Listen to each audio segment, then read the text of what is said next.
Hello everybody, it's Rose and welcome back to Cheap Lazy Vegan and another video. Today's video, I'm going to be talking about why vegans should worry about protein, and hear me out guys, hear me out. Anytime I do some sort of a video where I showcase high protein recipes, high protein meal prep, things like that, I get at least one comment from somebody that says something like, why are you promoting a high protein diet? Why are you promoting this idea that vegan foods are not high in protein or that we should be constantly worried about protein? There's no such thing as protein deficiency. You've been lied to by the marketing. You have been fooled to think that protein is so important that we need to worry about it all the time. So I get comments like that more frequently than I would like to, and I thought it would warrant a video on its own to discuss this topic because I think that a lot of our messaging could be a little bit better when it comes to promoting a vegan diet. I'm just kind of a little bit sick of hearing the whole spiel, and I think that there are better ways to discuss protein. So here we go. So I'm really sick of hearing the whole there's no such thing as protein deficiency argument. The reason why is I'm not disagreeing that that it's very difficult to get protein deficiency and that just because you follow a vegan diet, you are at risk of getting protein deficiency, because I literally do not know anybody that has protein deficiency, nor have I ever been concerned about protein deficiency. I have never ever said that in my life. I've never said, oh, you should worry about protein because you might get deficient in protein. I have never said that in my life, but people like to put words into my mouth and assume that I'm trying to say one thing when I'm not. So I'm not at all promoting this idea that vegans should worry more about protein than other people that are not vegan. But the problem is when you say something like, there's no such thing as protein deficiency, you don't have to worry about protein. That doesn't give people information, okay? First of all, it just does not give people enough information, and I think it's wrong information because protein is a macronutrient. It is important, it is needed by our bodies to perform and to do things that your body needs to do. Okay, so, oh my god, I'm all riled up already, okay? So to say that, oh, you shouldn't worry about protein when you follow a vegan diet is just false advice. I'm sorry, but it is. And it annoys me because I feel like this is reason why a lot of people don't know how to eat properly on a vegan diet, because they're not given practical advice that is a reasonable diet for you to follow. No, I am not concerned about protein deficiency, but I am concerned about satiation levels. A lot of people, when they first go vegan or vegetarian, report feeling hungry all the time. This is one of the most common concerns and the most common issues that people have when they first start eating a plant-based lifestyle or a plant-based diet. This is a common complaint and it shouldn't go unaddressed. Okay, we should be talking about this because this is important to discuss. When people are feeling this way, we need to discuss why that might be so. And one of the ways that we can eliminate or at least reduce that problem is by adding in more protein-rich foods into the meals. It is true that when you eliminate animal products from your diet, you are taking away a big portion of what you are used to eating in terms of protein, right? Because most people are used to eating, especially in North America, they're used to eating meat and other animal products for their protein, for the majority of their protein intake. They're not used to eating things like beans and tofu like in Asia. In Asia, more people are used to eating those foods. But in North America, for example, people are not used to eating beans and tofu and other plant-based protein options as legitimate options unless they're vegan or vegetarian. So someone that's coming from a meat-based diet is going to take out those meat and other animal product components out of their diet. And what are they left with? They're left with maybe some fruits and vegetables, some grains and things like that. And they're not used to supplementing for other protein options. So therefore, when they take out meat, they don't really know what to add back in, okay? And if you're not adding things back in, it's gonna be really, really hard for you to feel full and satisfied after a meal, unless they eat a really big portion.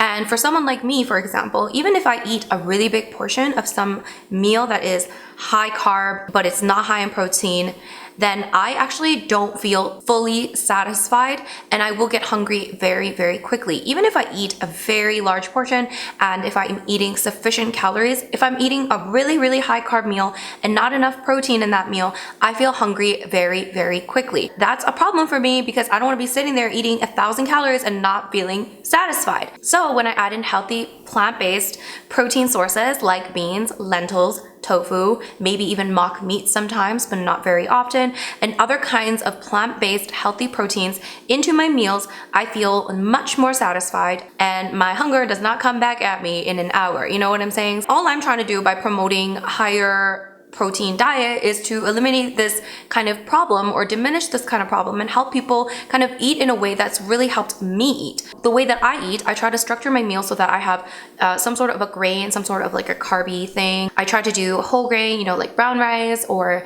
maybe a whole wheat pasta or something like that. And then I have some sort of a vegetable and I have some sort of a plant-based protein. And that makes a meal for me, and that makes a really good balanced meal for me that's going to last me for a few hours and it's going to make me feel good and satisfied.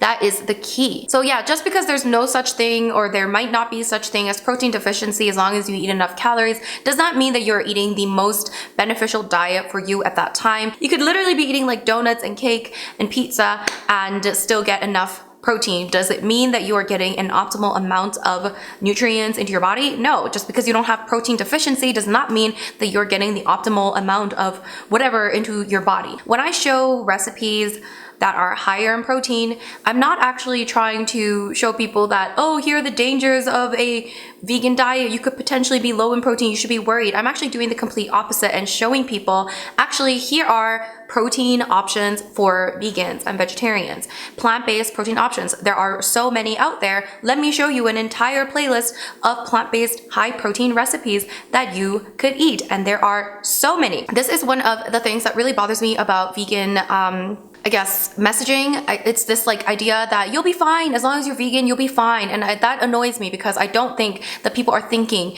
about the possible repercussions of pushing that kind of message, that you don't have to worry about anything really. You just have to go vegan and follow a whole plant-based diet and you'll be completely fine. And let's also talk about different fitness levels and different lifestyles that we all have. You know, some people are very sedentary. They don't really do much. They just sit on a computer all day. They don't really have much physical activity. Some people are athletes, and some people, you know, work out 4 or 5 times a week. Some people like to go jogging, running. Everyone has a different kind of lifestyle. And for someone like me, I like to lift weights because I want to eat more protein so that I can grow more muscle. And so that's probably why I'm showing you guys lots of protein videos lately, because that's just kind of the way that I've been eating and the way that I feel really good on. I think we should keep talking about this and stop dismissing anything that says, oh, vegan protein. Oh, why are you worried about vegan protein? There's protein in broccoli. Sure, there's protein in broccoli, but how much broccoli are you gonna eat?